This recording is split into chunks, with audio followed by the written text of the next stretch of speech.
One can easily be misled through a text message. Text becomes its prefix, a con, and ultimately context is lost. You're left at the expense of someone else's interpretation. Text messages are avenues of possibilities. It's a drama. It can be anything because we each have our own reactions and our own perceptions. How we frame what we want or what we don't want is engineered by our feelings and emotions. It's a complex structure, but in essence, we feel different individual sensations. We're different people. And conveying what you feel can be very hard when it's written down in a few words and emojis. And don't get me started on emojis.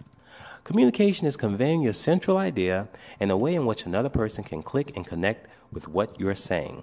When you're harmonizing and mutually vibing, you get what has been said, and then you respond accordingly. Some things that are said are not completely understood through a sentence if it's just being read over your phone.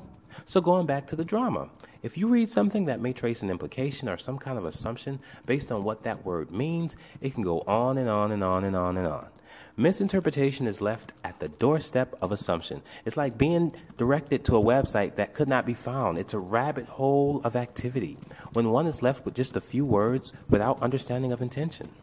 It can be a surprise if you are left without context. Have you ever received a text message and it was hard to understand what they were saying? It's like, what? Sometimes all it takes is to be redirected and retwisted.